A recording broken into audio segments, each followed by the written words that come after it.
Sa ating buhay, pagsikapan natin na maging malinis tayo palagi, hindi lang sa pisikal, kundi sa kabuuan ng ating pagkatao. Father Bob, isang paring Karmelita. Maraming salamat sa inyong patuloy na pakikiisa, pakikinig, at pagbabahagi ng vlog na ito sa inyong mga kaibigan, sa inyong mga kakilala.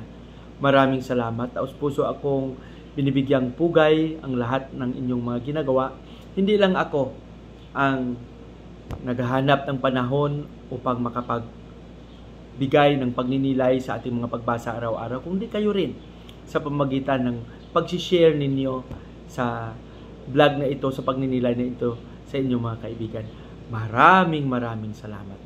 Mga kaibigan, mga kapatid, ngayon ay araw ng linggo. Nasa ika-6 na linggo na tayo sa karaniwang panahon.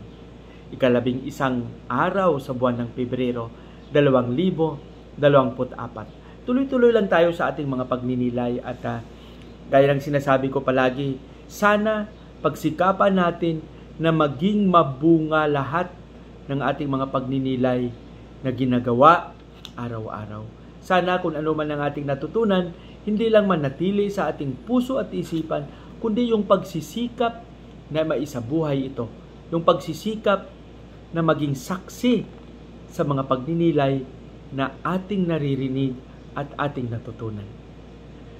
Purihin natin si Jesus, Maria at Jose. Ang ating pagninilay sa araw na ito ay ibabahagi sa atin ni San Marcos, Kapitulo 1, versikulo 40 hanggang 45. Dito sa ating Ebanghelyo, makita natin na may isang kitungin,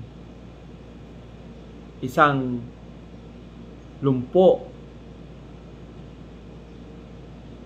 na may sakit, a leper. Lumapit kay Jesus, lumuhod, nagmakaawa, at sinabi niya, kung gusto mo, pagalingin mo ako. Napakaganda. Nang marinig ito ni Jesus, nahabag si Jesus. Naawa siya sa kalagayan ng may sakit na ito, sa kalagayan ng lumpong na ito. Kaya sabi ni Jesus, oo, gusto ko. At itong may kitong na ito, itong may sakit na ito, gumaling siya. Para sa akin mga kapatid, napakagandang tingnan natin ito ng mabuti.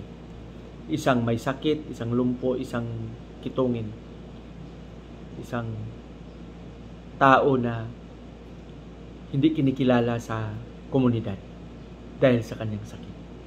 Lumapit kay Jesus. Gusto kong pagalingin mo ako. Sabi ni Jesus, gusto ko. Ano ba ang tumulak sa taong ito na lumapit kay Jesus? Di ba ang kanyang pananalig? Ano ba ang tumulak sa kanya na sabihin, Panginoon, kung gusto mo, pagalingin mo ako? Di ba at ang kanyang pananalig, ang kanyang pananampalataya, ang kanyang tiwala kay Jesus? Sa ating buhay ngayon, ilang bisis ba tayo lumapit sa Kanya? Sa mga panahon na ramdam natin ang bigat ng mga suliranin na ating pinapasan. Pumasok ba sa ating puso, sa ating isip, na lumapit kay Jesus at sabihin, Panginoon, kung gusto mo, pagalingin mo ako.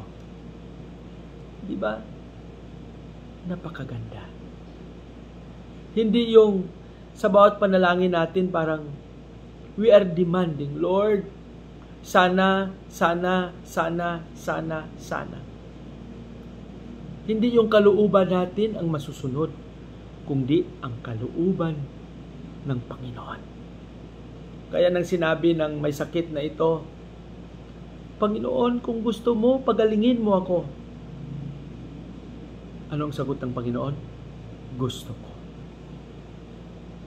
Sana mga kapatid, huwag natin kalimutan na sa panahon na ramdam natin ang bigat na pinapasan natin sa buhay.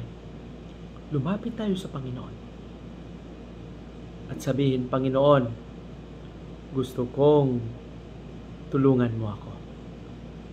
Alam ko sa aking puso na wala nang isasagot pa ang Panginoon kundi gusto ko. Pagpalain nawa tayo ng Panginoon sa ating panalangin. Panginoong Hesus, turuan mo kaming maging tapat. Turuan mo kaming magkaroon ng panindigan at pananalig sa iyo. Amen.